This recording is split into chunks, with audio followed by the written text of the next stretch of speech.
She flatlined for 11 seconds. Woke up to find her family gone, vacationing, while she fought for her life. A note by her bed, a betrayal in her home. What did Ellen Harper do next? She vanished, rebuilt her life, and left her daughters scrambling. Will they find her? Or has she already buried the past for good? Hit that like button, subscribe, and join us to uncover the shocking truth in this gripping story of survival and reinvention. I flatlined for 11 seconds in the ICU. When I came to, the nurse asked if I wanted to call my family. He didn't know they were in the Bahamas. I found out from a note they left by my hospital bed. Gone for 12 days. Hope you're better when we get back. So, I waited. I healed in silence. Then I sold the house, emptied the accounts, and vanished. When they returned, I was already gone. Before we dive in, hit that like and subscribe button, and please share in the comments. What's one life lesson everyone should hear before it's too late? Thanks for joining me. The first thing I remember was the flatline beep of the monitor and the jolt in my chest when they shocked me back to life. I didn't know what day it was, but my body ached, and my mouth was so dry I couldn't even call out. The nurse's name tag read Miguel. He had kind eyes, but they were frantic that morning, like he hadn't expected me to wake up at all.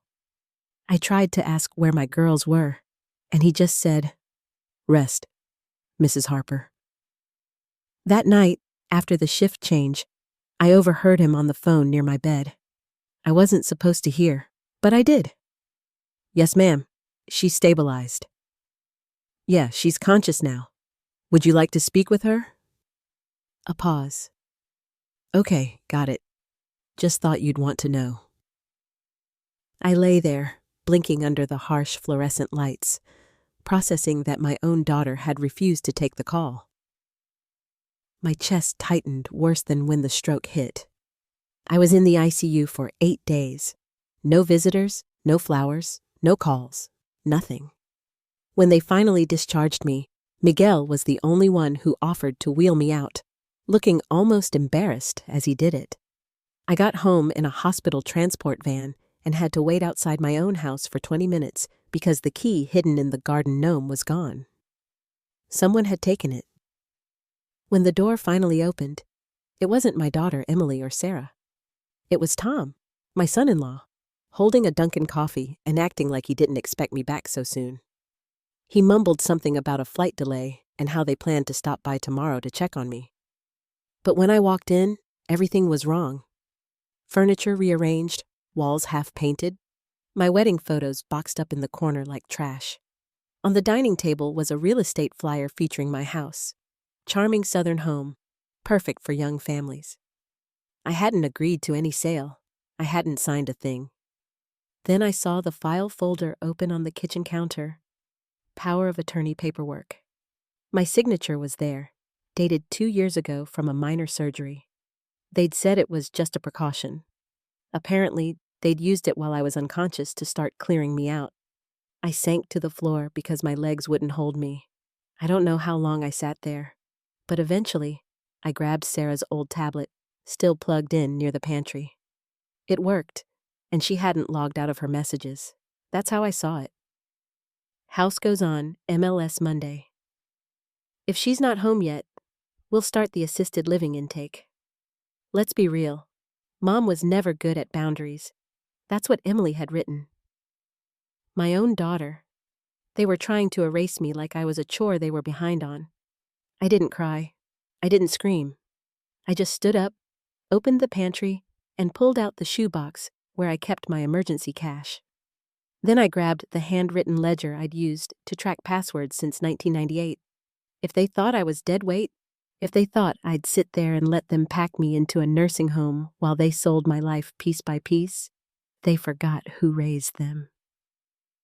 The next morning, I waited until Tom left for some fake errand. Then I walked into what used to be the guest bedroom, now a staging area.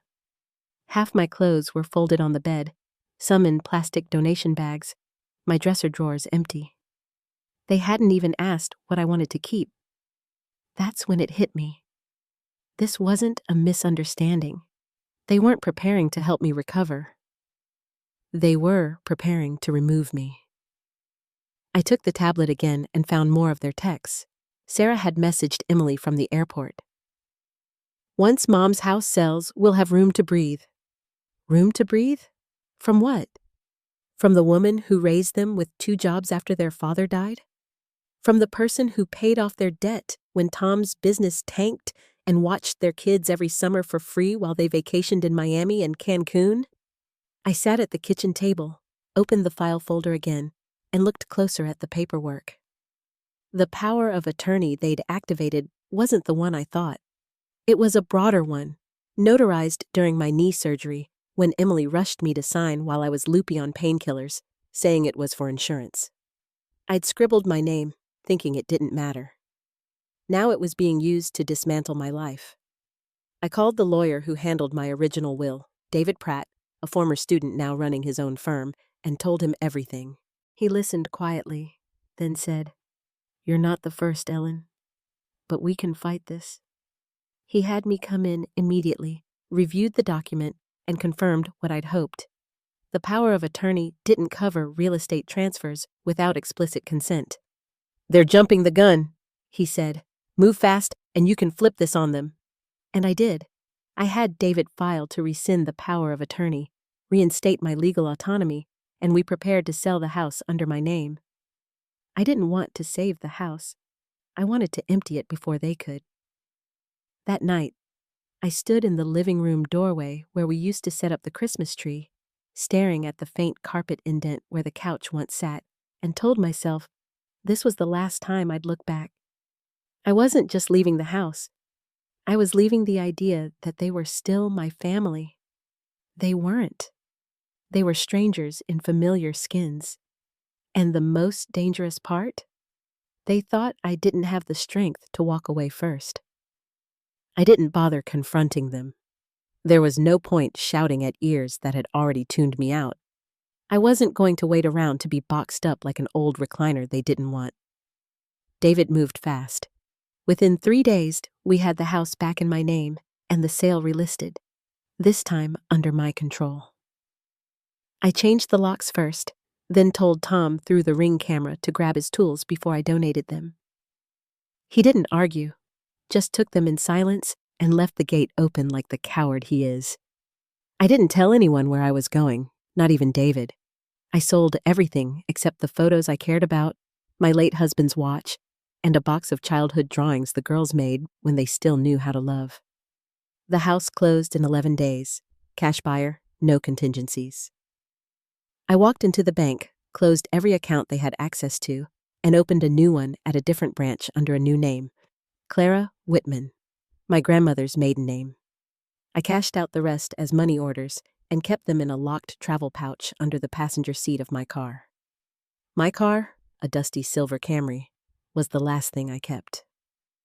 Nobody notices a plain sedan, and that was the point. The night before I left, I sat in my empty living room on a folding chair, ate a peanut butter sandwich off a paper plate, and wrote 2 letters, one for each daughter. I didn't blame them directly. I just wrote, "You showed me who you are. Thanks for the lesson."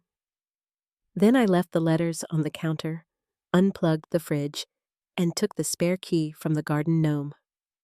I was out of Savannah by sunrise, heading north on I-95 with no GPS, no destination, and no one watching out for me but myself.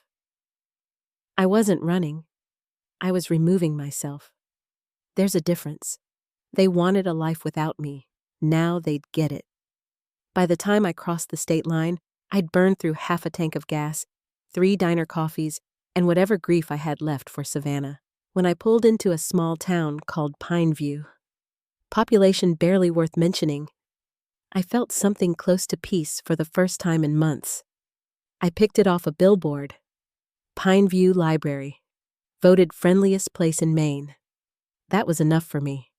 I checked into a rundown motel, paid cash for a week up front, and introduced myself as Clara Whitman, a retired librarian from Roanoke, Virginia. Widowed, childless, looking for a fresh start. That's the version of me I gave them. And the scary part? How easy it was to slip into. Nobody questioned it.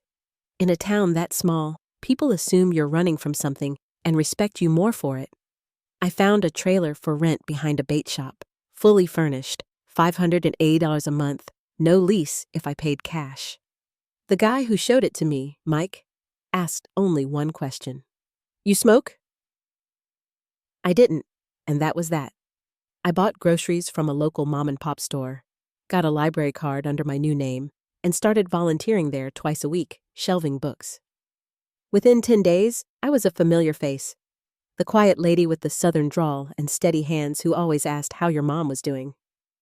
That's where I met Sophie, a 27-year-old waitress with a tired smile and a daughter named Ava, who took to me like I was her missing piece. Ava started calling me Nana Clara after 2 weeks, and I didn't correct her. I helped Sophie with babysitting, told her I used to be a teacher, and worked with Ava to read above her grade level. Slowly, the days got easier. I kept a notebook under my pillow to track every lie I told, just in case I needed to remember who I was supposed to be. No kids, no Savannah, no Emily, no Sarah, just Clara and her quiet trailer by the marsh. But at night, I'd sometimes wake up gasping, not from fear, but from the dread that someone would knock and say my real name out loud. I wasn't grieving anymore. I was hiding. And though no one had come looking yet, I knew someone would. Back in Savannah, when my daughters stepped off the plane and pulled into the driveway, expecting to execute their plan, it all unraveled. Emily called first, and when it went to voicemail, she texted, "Hey, we're back. Can we come by tomorrow to talk logistics?" I didn't reply. By the time they noticed the changed locks, the for sale sign gone, and the mailbox stuffed with bank closure notices, panic set in. Sarah tried calling David, who politely said he was no longer authorized to speak with them. When she showed up at his office, he wouldn't buzz her in. Tom peered through the back window, but the house was empty. No furniture, no photos, not even a nail on the wall. That night, they called the police and filed a missing persons report, but the detective wasn't buying their urgency, especially after Tom admitted they'd been in the Bahamas while I was in the ICU and hadn't visited once during my 8-day stay. Within 48 hours, the story leaked. First through Mrs. Larson, my neighbor who always despised Emily's arrogance, then through a local Facebook group where someone posted, "Anyone know where Ms. Harper went? Her family listed her house while she was in the hospital." The comments exploded. One user shared the real estate flyer alongside my hospital records from public data. This woman was fighting for her life, and they were on vacation. The outrage wasn't just online, it turned real. A local reporter showed up on their lawn. Then a bigger outlet picked it up as a human interest scandal. Suddenly, Emily, the golden child, was swarmed in the Publix parking lot by people calling her a monster. Sarah tried to cry her way through a news interview, saying, "We thought she was fine. We never expected her to leave." Viewers weren't buying it. The segment was reposted on TikTok with a remix of her quote next to Bahamas beach footage, captioned "Vacation Vultures." People tagged Dr. Phil, called for elder abuse investigations, and dug into Tom's failed business history, speculating I hadn't disappeared. I'd gotten smart. The more they panicked, the quieter I stayed, tucked away in my Pine View trailer, watching it unfold on Sophie's old laptop when she wasn't around. Comments called me a hero, a legend, Grandma Gone Ghost. I didn't feel triumphant. I felt safe. Invisible. For the first time, I didn't owe anyone a damn thing. It had been nearly 2 months since I left Savannah, and I was starting to believe the world had moved on without me. The news cycle quieted. My name hadn't trended in weeks. I settled into a rhythm, spending mornings at the library and afternoons watching Ava so Sophie could pick up shifts. When Ava's 7th birthday came, I helped bake cupcakes and hang decorations in the VFW hall across from Sophie's diner. Nothing fancy, just streamers, pizza, and mismatched paper plates, but it was perfect. Ava asked me to sit beside her while she opened gifts. When someone handed me a party hat, I put it on without thinking. A mom, blonde, always posting, filmed Ava's gift unwrapping for Instagram. A 30-second clip. I was in it, smiling, handing over presents, helping Ava read a card from a classmate. It seemed harmless. 3 days later, while sorting library returns, Sophie burst in, phone shaking in her hand. "Clara, you need to see this." The video had been reposted by a mommy blog, then picked up by a TikTok account that cross-referenced it with news screenshots from the Savannah scandal. The caption read, "Found her. Grandma Ghost is alive in Maine. She changed her name. She's got a new family, and we love her even more now." My stomach dropped. Comments flooded in, some praising my legend move, others accusing me of abandoning my family like I was the villain. My face was everywhere again, and worse, my location. The video tagged Pineview. I sank to the floor behind the returns desk, heart pounding like it had in that hospital bed. Sophie knelt beside me and said, "What's going on?" I looked her in the eye and told the truth for the first time. "My name's not Clara. It's Ellen Harper. I didn't run from a family. I escaped one." She didn't judge, didn't ask questions, just nodded and said, "Okay, so what do we do now?" I knew I'd have to stop hiding soon. Not because I wanted to, but because someone was coming. I didn't sleep that night, not from fear, but because I knew what was coming, and I didn't want to waste a second pretending I was still safe. By morning, the video had over 1 million views, and I'd been tagged in conspiracy threads claiming I faked my stroke for revenge. Funny how the world flips you from victim to villain when you take your power back. I turned off the Wi-Fi, cleared the browser history, and packed everything into 2 duffel bags in case I had to leave again. But before I could plan my next move, I saw a silver Toyota with Georgia plates creeping past the library lot like a shark in shallow water. I knew it was Sarah before I saw her face. Something about the way she parked too neatly, still chasing a gold star. She stepped out in jeans and a cardigan, like we were meeting for brunch. Not after months of public humiliation. She stood by the entrance, holding a paper coffee cup, looking like she hadn't slept in weeks. I watched her from behind the stacks for 5 minutes before stepping outside. She didn't speak at first, just stared, like she was confirming I was real. Then she said, "Mom, please don't walk away." Her voice broke on Mom, and I felt the old urge to comfort her, a reflex I hadn't killed yet. But I didn't move. She stepped closer. "You're not a ghost. You're not done. You can come home." I looked her in the eye and said, "I already had the funeral. You just weren't there." She flinched like I'd slapped her. For a moment, I thought she'd lash out, blame Tom or Emily or the timing or the doctors, some rehearsed excuse. But she didn't.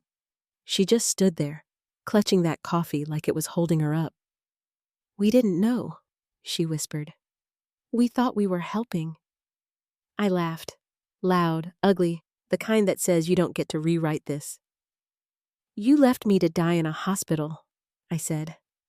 "And when I didn't, you tried to box me up like old furniture. Don't say you didn't know. You knew exactly what you were doing." She started to cry, silent and tense, like she was keeping the breakdown off camera. I let her stand in it for a long minute before saying, "I'm not coming back, Sarah.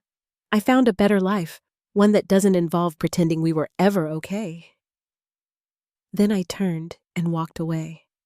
Not fast, not dramatic, just enough to show this wasn't a performance.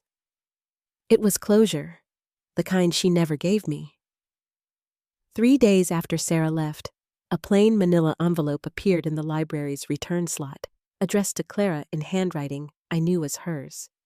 I didn't open it right away. I let it sit on my kitchen table for 2 nights, untouched, unsure if I wanted to read more apologies or just burn it. When I finally tore it open, it wasn't a letter from her. It was one from me, written in the ICU, scrawled shakily on the back of a patient intake form because I thought I wouldn't make it. "If I don't wake up," it began, "know I forgave you already. But if I do, please come. I'm scared." I remembered every word the moment I saw it. I'd begged Miguel to pass it to a nurse in case they showed up. He later told me he slipped it into my belongings when no one came. Sarah must have found it while digging through the house and read it after seeing me in Maine. Now it was back in my hands, like a ghost. I didn't cry. I didn't break. I read it once, then again, folded it neatly, and slipped it into the notebook where I tracked my new identity, right next to the page marked "No Contact." Peace. The next morning, Emily emailed the library. Don't know how she got the address. Her message was short. I'd like to come just once. No Tom, no cameras, just me. I stared at the screen, debating whether to reply. But something, stubbornness, maybe curiosity, made me type back. One visit. That's it. Bring the letter. I didn't know what I wanted from her. Maybe nothing. Maybe just to see her face when she realized I wasn't the frail mother she'd abandoned, but a woman who'd buried her grief and built something they never helped create. When Sophie got home, I told her Emily was coming. She nodded and asked if I wanted her there. I said no. This was mine to finish. Emily arrived on a gray Saturday morning, dressed like she was headed to a church potluck. White blouse, pressed jeans, heels wrong for gravel, and a nervous energy that had her checking her watch despite having nowhere to be. We met at the cemetery just outside Pineview, a place I'd driven past 100 times but never entered. I chose it because it was neutral, quiet, and nobody lies standing near someone who can't answer back. I was sitting on a bench by John's headstone when she walked up, clutching a tote bag like a shield. For a moment, I saw the teenager she used to be, sitting with me in hospital waiting rooms, praying her father would survive chemo. She didn't say hello, just handed me the envelope and sat a few feet away, leaving space like she thought I might swing. I opened the envelope and saw the ICU letter again, now covered in her blue pen notes, scribbled responses to each line I'd written when I thought I was dying. We didn't know it was that serious. I thought Sarah would go. I'm sorry, Mom. I was scared. She looked at her hands and whispered, I didn't know how to handle seeing you weak. I let the silence hang, heavy enough to crack the sky, then said, I didn't need you to be strong. I needed you to show up. She nodded, like she'd already told herself that 100 times. You think I don't hate myself? She said. You think I sleep at night? I turned to her and said, I think you slept better than I did, wondering why my daughters couldn't be bothered to hold my hand while I bled out in a hospital bed. She started crying then. Real crying, not staged, just raw, weeping into her sleeve like she was trying to keep the sound from John's grave. We were selfish, she said. We thought we had time. I looked at the stone and replied, so did he. I didn't forgive her. Not out loud, not inside. But I didn't scream either. I just told her the truth. You and Sarah are grown. You made a choice. You don't get to rewrite it just because people saw what it looked like. She asked if she could visit again. I said no. She asked if she could send letters. I said she could send them to Sophie's P.O. box, but I wouldn't promise to read them. When we stood to leave, she reached for a hug, and I stepped back. Not harsh, just firm. That part of me, I said, you already buried. This time, I got to choose the funeral. The next morning, I sat at the little table in my trailer with a fresh sheet of notebook paper, the same one I used to track fake details and old passwords. I wrote one last letter, not to Emily, not to Sarah, not even to John, but to myself. You did it, I wrote at the top, simple and true. You got out. I listed what I'd left behind. A house turned cold, a name forgotten, a family that thought blood guaranteed loyalty. Then I listed what I'd gained. Quiet mornings, real conversations, a child's laugh without strings, and a woman named Sophie who saw me for what I brought to her world, not what I once gave to mine. I folded the letter, sealed it, and wrote on the front in big letters, Clara Whitman, keep. It went into a shoebox under the bed with Ava's drawings and the only photo I kept of my daughters, taken long before they knew what inheritance meant. That afternoon, I helped Sophie trim the hedges outside her porch. When Ava ran up with a chipped seashell, yelling, "Nana Clara, look what I found!" I didn't flinch at the name. I just smiled and said, "Perfect, let's build something with it." We sat on the sand for an hour, stacking shells and laughing, not because everything was healed, but because I finally understood I didn't need to heal to feel whole again. I didn't check the news. I didn't open the mailbox. I didn't wonder if another letter would come. The story they tell about me now isn't mine anymore. It's theirs to spin, the world's to digest. But here, in this town with no past and no expectations, I'm not Ellen Harper, the abandoned mother or scandalized grandma. I'm Clara, just Clara. And this time, I decide who gets to call me anything else.